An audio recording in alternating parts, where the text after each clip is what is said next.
जो फैमिली, एक बार फिर से आप सभी का मोस्ट वेलकम है आपके अपने यूट्यूब चैनल जिसका नेम है सक्सेस मंत्रा बाय दीपक राय।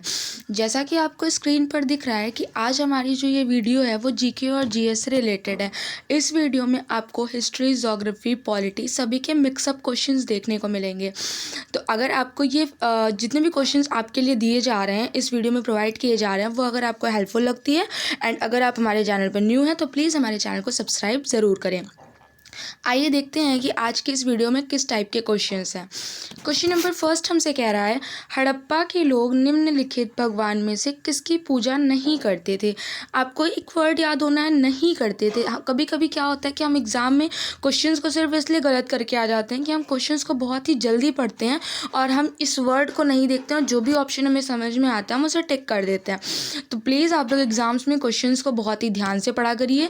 क्वेश्चन हमसे कह रहा है कि हड़प्पा के लोग निम्नलिखित भगवान में से किसकी पूजा नहीं करते थे। ऑप्शंस दिए हुए हैं शिव, विष्णु, कबूतर या फिर स्वास्तिक। तो आपको याद रखना है कि हड़प्पा के लोग विष्णु की पूजा नहीं करते थे। विष्णु की पूजा का प्रमाण कहीं पर भी नहीं मिला है। साथ ही साथ अगर हम हड़प्पा की बात करें तो हमें याद रखना है कि इसकी खोज कब की गई थी, 1921 में। और ये किस नदी के किनारे बसा है, तो आपको याद रखना है रावी नदी के किनारे। किस नदी के किनारे? रावी नदी के किनारे बसा हुआ है। चलते हैं अपने नेक्स्ट क्वेश्चन पे।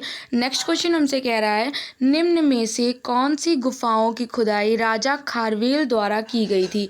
आपसे पूछ रहा है कि ऐसी कौन सी गुफाएं हैं जो कि राजा खारवेल के समय में की गई थी। ऑप्शंस हैं आपके अजंता की गुफाएं, एलोरा की गुफाएं, कान्हेरी गुफाएं और या फिर खंडगिरी गुफाएं। तो आपको याद रखना है कि इसका राइट आंसर क्या हो जाएगा, ऑप्शन नंबर डी। क्या है? खंडगिरी की गुफाएं। खंडगिरी की गुफाएं जो है राजा खारवेल के द्वारा इसकी खुदाई की गई थी। और अगर आपसे पूछा जाए कि खंडगिरी की गुफाएं कहाँ स्थित हैं, तो वो भी आपको याद रखना है कि खंडगिरी की गुफाएं उड़ीसा में स्थित है। कहाँ पर? उड़ीसा में स्थित है। और अगर हम बात करें कान्हेरी गुफाओं की, तो कान्हेरी गुफाएं कहाँ पर स्थित है? बोरीवली में स्थित है। ठीक है फ्रेंड्स, चलते हैं अपने नेक्स्ट क्वेश्चन पे। नेक्स्ट क्वेश्चन हमसे कह रहा है, निम्न में से कौन पदेन राज्यसभा के अध्यक्ष के रूप में कार्य करता है। पदेन राज्यसभा के अध्यक्ष के रूप में, ये जो वर्ड यहाँ पर दिया हुआ है आपको पदेन, इसका मतलब समझ लीजिए कि पदेन का मतलब होता है कि ऐसा पद जिसके लिए कोई चुनाव या निर्वाचन नहीं होता है। यानी कि इस पद पे जो व्यक्ति होता है वह निश्चित होता है कि किसी दूसरे पद का व्यक्ति यहाँ पर इस पद को जो है ग्रहण करेगा, लेकिन इस पद के लिए अलग से कोई चुनाव नहीं होता है। तो वो किस पद के लिए नहीं होता? राज्यसभा के अध्यक्ष पद के लिए कोई अलग से चुनाव नहीं होता है। साथ ही साथ आपको एक चीज़ और याद रखनी है कि राज्यसभा को हम क्या कहते हैं? उच्च सदन कहते हैं। क्या कहते हैं फ्रेंड्स? उच्च सदन कहते हैं या फिर स्थायी सदन कहते हैं। तो आपको याद रखना है option number A is the right answer. उपराष्ट्रपति जो है वो राज्यसभा के अध्यक्ष के पदेन के रूप में कार्य करता है। और एक चीज़ मैं आपको इसके बारे में और इम्पॉर्टेंट बताऊं कि राज्यसभा जो है उसको 1952 से 1954 तक क्या बोला जाता था? काउंसिल ऑफ स्टेट बोला जाता था। क्या बोला जाता था? काउंसिल ऑफ स्टेट बोला जाता था। उसके बाद में इसे क्या बोला जाने लगा? राज्यसभा बोला जाने लगा। चलते हैं अपने क्वेश्चन नंबर 4 की तरफ। क्वेश्चन नंबर 4 हमसे कह रहा है कि अभ्रक किस राज्य में बहुतायत में पाया जाता है। ऑप्शंस दिए हैं पश्चिम बंगाल, मध्य प्रदेश, बिहार या फिर राजस्थान। तो आपको याद रखना है कि इसमें देखिए, इसमें जितने ऑप्शंस आपको दिए हैं आपको इन ऑप्शंस के अकॉर्डिंग बताना है कि अभ्रक इन चारों राज्यों में से सबसे ज़्यादा कहाँ पाया जाता है। लेकिन अगर हम बात करें कि अभ्रक भारत में सबसे ज़्यादा किस राज्य में पाया जाता है, तो फर्स्ट नंबर पर आपका कौन सा राज्य आता है? आंध्र प्रदेश आता है। तो देखिए, आप देख सकते हैं कि इन चारों ऑप्शंस में हमारा आंध्र प्रदेश तो हमें दिया नहीं है। अब हमें इन चारों ऑप्शंस के अकॉर्डिंग बताना है कि इनमें से कौन सा ऐसा राज्य है जहाँ पे अभ्रक बहुत ही ज़्यादा पाया जाता है। तो आपको याद रखना है राजस्थान। कहाँ पर? राजस्थान में अभ्रक जो है वो बहुतायत मात्रा में पाया जाता है। और अगर हम बात करें तो आपको अभ्रक के बारे में 3 रैंकिंग याद रखनी है कि फर्स्ट नंबर पर आंध्र प्रदेश में पाया जाता है, सेकंड नंबर पर राजस्थान में पाया जाता है और थर्ड नंबर पर कहाँ पाया जाता है? उड़ीसा में पाया जाता है। चलते हैं अपने नेक्स्ट क्वेश्चन की ओर। नेक्स्ट क्वेश्चन हमसे कह रहा है, क्वेश्चन नंबर 5, भारत में जीएसटी के लिए उच्चतम प्रतिशत स्लैब क्या है? जीएसटी, जिसका कि आपको फुल फॉर्म पता होना चाहिए, GST means goods and service tax. तो आपसे पूछा जा रहा है कि जो स्लैब बने होते हैं उसमें उच्चतम प्रतिशत स्लैब क्या है? तो इस क्वेश्चन का राइट आंसर क्या हो जाएगा? Option number D 28%। और अगर आपको इसके चारों स्लैब याद हो तो इन ऑप्शंस को सॉल्व करने के लिए आपको बिल्कुल भी दिक्कत नहीं होगी। तो मैं वो चारों परसेंटेज आपको बता देती हूँ। जीएसटी के लिए 4% क्या होते हैं? पहला होता है 5%, दूसरा होता है 12%, तीसरा होता है 18% और चौथा होता है 28%। तो आप खुद देख लीजिए कि इसमें सबसे उच्चतम प्रतिशत स्लैब क्या दिख रहा है? 28% का। ठीक है फ्रेंड्स। और अगर हमसे पूछा जाए कि हमारे भारत का जीएसटी मॉडल किस देश पर आधारित है, तो हमें बहुत ही इजी सा क्वेश्चन है, ये भी आपको लर्न होना है कि भारत का जो जीएसटी मॉडल है वो किस पर आधारित है? कनाडा से लिया गया है। और विश्व में पहली बार किस देश ने जीएसटी लगाई थी? तो ये भी आपको याद रखना है, फ्रांस ने लगाई थी। ठीक है, चलते हैं अपने नेक्स्ट क्वेश्चन की तरफ। नेक्स्ट क्वेश्चन हमसे कह रहा है, भारतीय घास एवं चारा अनुसंधान संस्थान कहाँ पर स्थित है? ऑप्शंस दिए हैं बीकानेर में, जबलपुर में, भोपाल में या फिर झांसी में। तो आपको याद रखना है कि भारतीय घास एवं चारा अनुसंधान संस्थान कहाँ पर स्थित है? झांसी में। यानी इस क्वेश्चन का ऑप्शन नंबर डी क्या हो जाएगा? Right answer. और अगर इसके साथ ही साथ एक क्वेश्चन दूसरा भी बन सकता है कि भारतीय चावल अनुसंधान संस्थान कहाँ है, तो वो आपको याद रखना है, कटक में है। और अगर आपसे पूछा जाए कि भारतीय आलू अनुसंधान संस्थान कहाँ है, तो वो आपको याद रखना है, शिमला में है। ठीक है, चलते हैं अपने नेक्स्ट क्वेश्चन की तरफ। नेक्स्ट क्वेश्चन हमसे कह रहा है, एक कथन दिया हुआ है और पूछा जा रहा है कि यह किस घटना से संबंधित है? कथन क्या है? शक्ति के विरुद्ध अधिकार की इस लड़ाई में विश्व की सहानुभूति चाहता हूँ। यह कथन किससे संबंध है? कथन क्या है? शक्ति के विरुद्ध अधिकार की इस लड़ाई में विश्व की सहानुभूति चाहता हूँ। यह कथन किस घटना से संबद्ध है? ऑप्शन से असहयोग आंदोलन से, गांधी जी की दांडी यात्रा से, व्यक्तिगत सत्याग्रह से या फिर भारत छोड़ो आंदोलन से। तो आपको याद रखना है कि यह कथन जो है वो गांधी जी की दांडी यात्रा से संबंधित है। यानी इस क्वेश्चन का भी ऑप्शन क्या है? राइट आंसर हो जाएगा। साथ ही साथ अगर यह पूछा जाए, घटना तो आपको पता चल गई कि ये गांधी जी की दांडी यात्रा से संबंधित है, लेकिन अगर ये पूछा जाए कि यह कथन बोला किसने था, तो आपको याद रखना है गांधी जी ने। किसने कहा था इसको? गांधी जी ने कहा था। और क्या कहा था? कि शक्ति के विरुद्ध अधिकार की इस लड़ाई में विश्व की सहानुभूति चाहता हूँ। चलते अपने नेक्स्ट क्वेश्चन की तरफ। नेक्स्ट क्वेश्चन है हमारा क्वेश्चन नंबर 8। क्वेश्चन नंबर 8 हमसे कह रहा है, बिना विधानसभा का सदस्य निर्वाचित हुए कोई मंत्री किस समय तक पद पर बना रह सकता है? मतलब आपसे इसमें समय सीमा पूछ रहा है कि जब तक विधानसभा का कोई सदस्य है वो निर्वाचित हुए, कोई मंत्री किस समय तक पद पर बना रह सकता है। अगर उसको पद चाहिए तो उससे पहले विधानसभा का सदस्य निर्वाचित होना पड़ेगा। ऑप्शंस दिए हुए हैं 1 वर्ष, 3 वर्ष, 3 माह या फिर 6 माह। तो आपको याद रखना है कि इस क्वेश्चन का राइट आंसर क्या हो जाएगा? 6 month. Option number B 6 month is the right answer. चलते हैं अपने नेक्स्ट क्वेश्चन की तरफ। नेक्स्ट क्वेश्चन हमसे कह रहा है क्वेश्चन नंबर 9, ड्रैगन्सबर्ग पर्वत, ये आपसे पूछ रहा है कि ये किस कंट्री में है? ड्रैगन्सबर्ग पर्वत किस कंट्री में है? बोत्सवाना में, नामीबिया में, दक्षिण अफ्रीका में या फिर जाम्बिया में? तो आपको याद रखना है कि जो ड्रैगन्सबर्ग पर्वत है वो कहाँ पर है? दक्षिण अफ्रीका में। कहाँ पे है? दक्षिण अफ्रीका में। और साथ ही साथ एक चीज़ और आपको याद रखनी है कि अगर अफ्रीका के सर्वोच्च शिखर की बात की जाए तो वो भी आपको याद रखना है, किलिमंजारो राइट आंसर हो जाएगा। क्वेश्चन नंबर 10 हमसे कह रहा है कि किस कारण से स्टोन कैंसर होता है? स्टोन कैंसर किस वजह से होता है वो आपको बताना है। ऑप्शंस दिए हुए हैं अम्ल वर्षा, विश्वव्यापी तापन, रेडियोधर्मिता या फिर जीवाणुविक क्रिया। तो आपको याद रखना है कि स्टोन कैंसर क्यों होता है? अम्ल वर्षा की वजह से होता है। नेक्स्ट क्वेश्चन है क्वेश्चन नंबर 11, जापान का विशालतम द्वीप कौन सा है? जापान का विशालतम द्वीप कौन सा है? ऑप्शंस आपके सामने दिए हुए हैं होक्काइडो, शिकोको, होदुरी या फिर होन्शु। तो आपको याद रखना है कि जापान का सबसे विशालतम द्वीप की हम बात करें तो वो क्या है? होन्शु। और होन्शु इतना विशालतम द्वीप है कि आपको पता होना चाहिए कि यहाँ पे इसकी 80% पॉपुलेशन इसी पर रहती है। 80% पॉपुलेशन कहाँ निवास करती है? होन्शु द्वीप पे।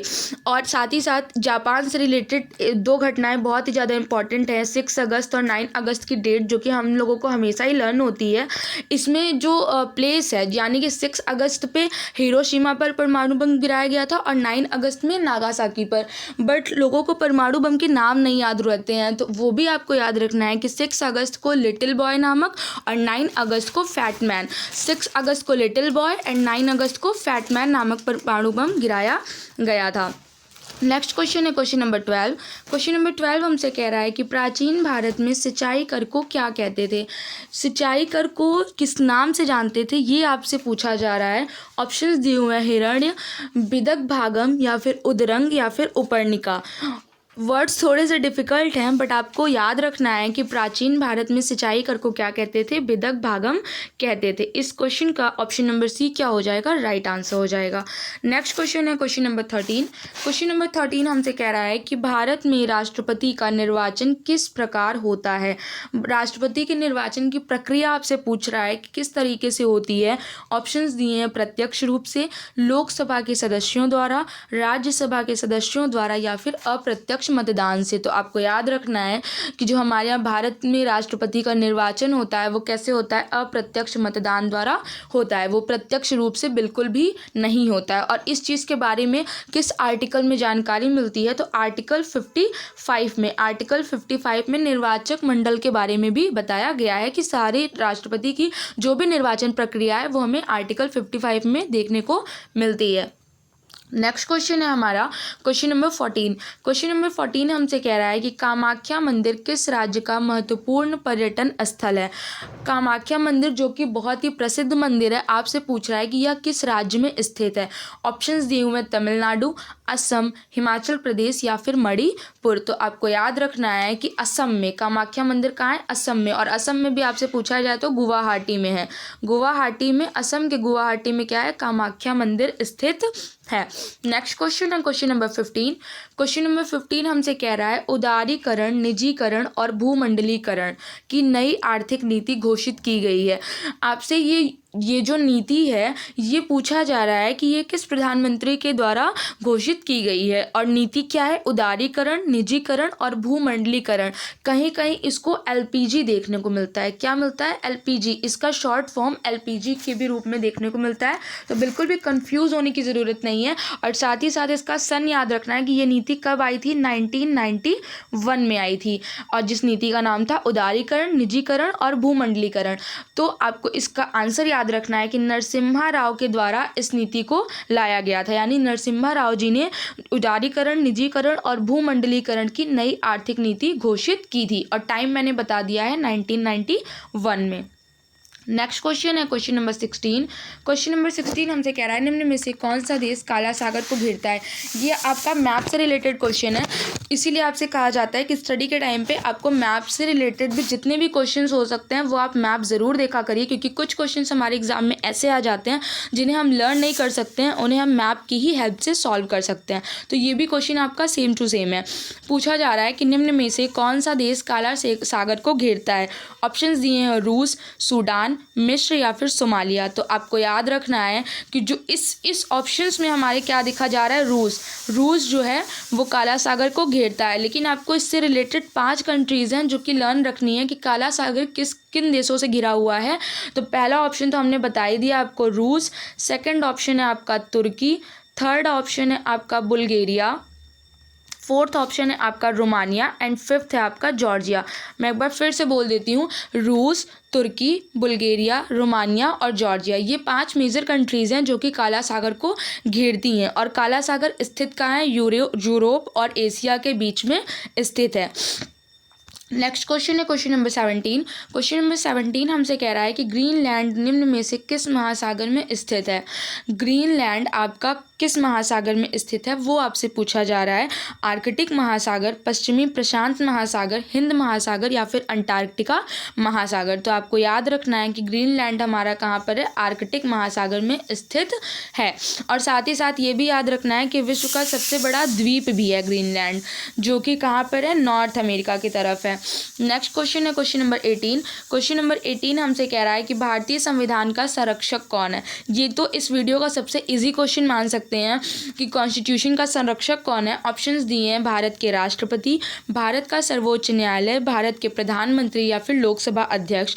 तो ये क्वेश्चन तो सब का आंसर तो सबको पता होगा कि भारत का सर्वोच्च न्यायालय यानी जो सुप्रीम कोर्ट है वो भारतीय संविधान के हितों की रक्षा करता है।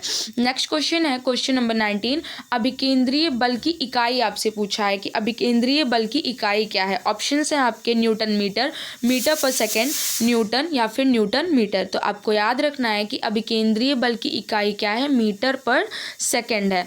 नेक्स्ट क्वेश्चन है क्वेश्चन नंबर 20। क्वेश्चन नंबर 20 हमसे कह रहा है कि विजयनगर राज्य के अधीन किस राजवंश ने सर्वाधिक समय तक शासन किया था। तो आपको याद रखना है कि विजयनगर साम्राज्य की स्थापना, पहली बात तो कि इसका जो शासन काल था विजयनगर साम्राज्य का वो कब से कब तक चला था। तो वो चला था 1336 से लेकर के 1672 तक। और साथ ही साथ एक चीज़ और भी कभी कभी पूछ ली जाती है कि विजयनगर साम्राज्य की स्थापना किन्होंने की थी। तो हरिहर एवं बुक्का ने इसकी स्थापना की थी। और इस क्वेश्चन में आपसे पूछा है कि किस राजवंश ने सर्वाधिक समय तक शासन किया। तो आंसर आपको याद रखना है संगम वंश ने। संगम वंश के सबसे ज़्यादा समय तक शासन करने के प्रमाण मिलते हैं। और अगर विजयनगर साम्राज्य की स्थापना की बात पूछी जाए तो वो आपको याद रखना है कि हरिहर एवं बुक्का ने की थी। नेक्स्ट क्वेश्चन है क्वेश्चन नंबर 21। क्वेश्चन नंबर 21 हमसे कह रहा है कि निम्न में से कौन सा चीनी यात्री हर्षवर्धन के शासनकाल में भारत आया था। ऐसा कौन सा चीनी यात्री था जो हर्षवर्धन के शासनकाल में भारत आया था। ऑप्शंस दिए हैं आपके फाहियान, वेनसांग, आइत्सिंग या फिर इनमें से कोई नहीं। तो आपको बिल्कुल नहीं भूलना है कि चीनी यात्री हर्षवर्धन के शासनकाल में जो आया था उसका नाम था वेनसोंग। क्या था, वेनसोंग जो है वो चीनी यात्री हर्षवर्धन के शासनकाल में भारत आया था। नेक्स्ट क्वेश्चन है आपका क्वेश्चन नंबर 22।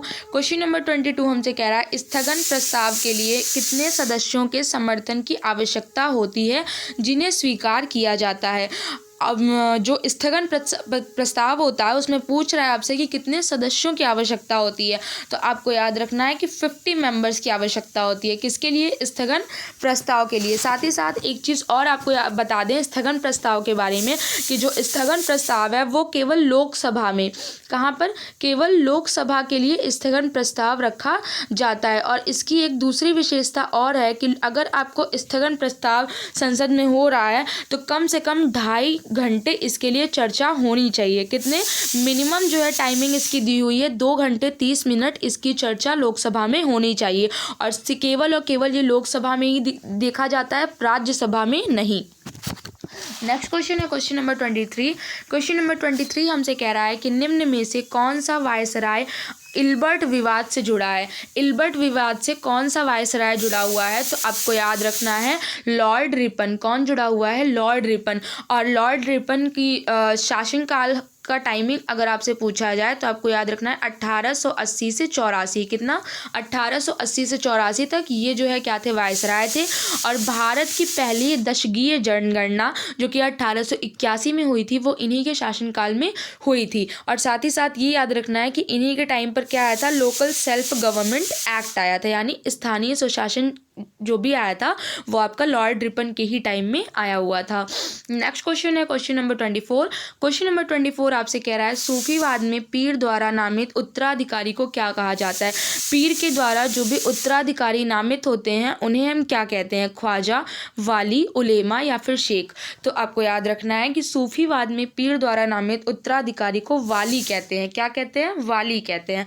नेक्स्ट क्वेश्चन है क्वेश्चन नंबर 25। क्वेश्चन नंबर 25 आपसे कह रहा है कि निम्न में से किस योजना का मसौदा एमएन रॉय द्वारा तैयार किया गया था। एमएन रॉय को हमारे पॉलिटी में हमेशा याद रखना पड़ता है क्योंकि एमएन रॉय ऐसे पहले व्यक्ति थे जिन्होंने संविधान सभा की सबसे पहले क्या की थी, मांग की थी। उन्होंने कहा था कि संविधान सभा तैयार होनी चाहिए।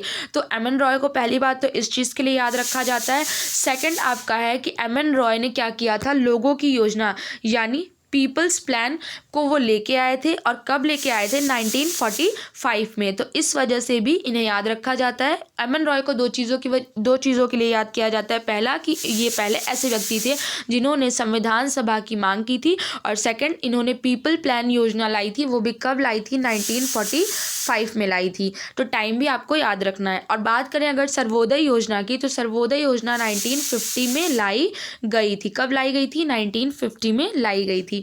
नेक्स्ट क्वेश्चन है क्वेश्चन नंबर 26। क्वेश्चन नंबर 26 आपसे कह रहा है कि राज्यपाल के कार्यालय से यहाँ पर थोड़ा सा मिसप्रिंट है, इसको आपको थोड़ा सा एडिट कर लीजिए इस चीज़ को, कि राज्यपाल का कार्यकाल पूछा जा रहा है कि वो कितने समय तक होता है। ऑप्शन है आपका 3 साल, 6 साल, 5 साल या फिर उपरोक्त में से कोई नहीं। तो आपको याद रखना है कि जो राज्यपाल होता है उसका टाइम पीरियड आपसे पूछा गया है कि कितना होता है। बहुत सारे स्टूडेंट इस जगह पर गलती करते हैं कि वो 5 ईयर लगा के चले आते हैं, लेकिन 5 year is the wrong answer. इसका राइट आंसर क्या होता है कि वो राष्ट्रपति के प्रसाद पर्यंत बना होता है, यानी जब तक राष्ट्रपति चाहता है तब तक राज्यपाल अपने पद पर बना होता है। तो अगर ऐसा क्वेश्चन आपके एग्जाम में आता है कि राज्यपाल का कार्यकाल कितना वर्ष है, तो आप बिल्कुल भी 5 साल यानी 5 ईयर लगाकर नहीं आएंगे, आप नन ऑफ द अबव लगाएंगे, क्योंकि राज्यपाल का जो पद है वो राष्ट्रपति के प्रसाद पर्यंत होता है। और ऐसा किस आर्टिकल में लिखा हुआ है? आर्टिकल नंबर 156 में हमें बताया गया है। नेक्स्ट क्वेश्चन है क्वेश्चन नंबर 27। क्वेश्चन नंबर 27 हमसे कह रहा है, निम्न में से कौन सी नदी महासागर में जाकर डेल्टा बनाती है? इन रिवर्स में से कौन सी ऐसी रिवर है जो कि महासागर में जाकर डेल्टा बनाती है? ऑप्शंस आपके सामने हैं, एंड इसका राइट आंसर क्या हो जाएगा? गोदावरी। गोदावरी क्या है? वह महासागर में जाकर डेल्टा बनाती है, और साउथ की सबसे मेजर रिवर भी इसको माना जाता है। नेक्स्ट क्वेश्चन है क्वेश्चन नंबर 28। क्वेश्चन नंबर 28 कह रहा है, निम्न में से कौन सा बहुलक थर्मोप्लास्टिक नहीं है? इन चारों ऑप्शन में से ऐसा कौन सा बहुलक है जो थर्मोप्लास्टिक नहीं है? टेफ्लॉन, नियोप्रीन, पॉलीस्टाइनिन या फिर पॉलीथीन। तो आपको याद रखना है कि जो इसका ऑप्शन नंबर बी है, नियोप्रीन, ये थर्मोप्लास्टिक नहीं है। इसको छोड़ करके बाकी सभी ऑप्शंस आपके क्या हैं? थर्मोप्लास्टिक हैं। नेक्स्ट क्वेश्चन है क्वेश्चन नंबर 29। क्वेश्चन नंबर 29 आपके सामने है कि भारतीय परिषद अधिनियम 1892 के पारित होने के दौरान निम्न में से कौन भारत का गवर्नर जनरल या वायसराय था? तो आपसे पूछ रहा है कि भारतीय परिषद अधिनियम 1892 के पारित होने के दौरान कौन भारत का गवर्नर जनरल था? तो आपको याद रखना है लॉर्ड लैंसडाउन। कौन था? लॉर्ड लैंसडाउन जो थे वो 1892 के भारतीय परिषद अधिनियम के टाइम पर थे, और इनका शासनकाल कब तक था? 1888 से 94 तक था। कब तक था? 1888 से 94 तक था। और इन्हीं के टाइम पीरियड में एक घटना तो आपको पता चल गई, भारतीय परिषद अधिनियम 1892 की, वो भी इनके समय में हुई थी। और दूसरी एक और घटना है डूरंड आयोग की स्थापना, जो कि कब हुई थी? 1893 में हुई थी। डूरंड आयोग की स्थापना वो भी इन्हीं के टाइम पीरियड में हुई थी। नेक्स्ट क्वेश्चन है इस वीडियो का सबसे लास्ट क्वेश्चन आ गया आपके सामने कि मानव विकास सूचकांक SDI पर जोर नहीं देता है। इसमें से ऐसा कौन सा ऑप्शन है जो कि मानव विकास सूचकांक पर जोर नहीं देता है? जीवन स्तर, अकेले आर्थिक विकास या फिर शिक्षा। तो आपको याद रखना है कि ऑप्शन नंबर बी जो है इसका, अकेले आर्थिक विकास, मानव विकास सूचकांक पर जोर नहीं देता है। तो ये थे आज की वीडियो के टॉप 30 क्वेश्चंस, जिसमें मैंने आपके लिए हिस्ट्री, ज्योग्राफी से रिलेटेड बहुत सारे क्वेश्चंस को मैं लेकर के आई थी। पॉलिटी से भी रिलेटेड क्वेश्चंस थे। तो अगर आपको हमारी वीडियो पसंद आई हो तो प्लीज़ हमारे चैनल को सब्सक्राइब करिए, हमारी वीडियोस पर लाइक एंड कमेंट करिए। Thank you.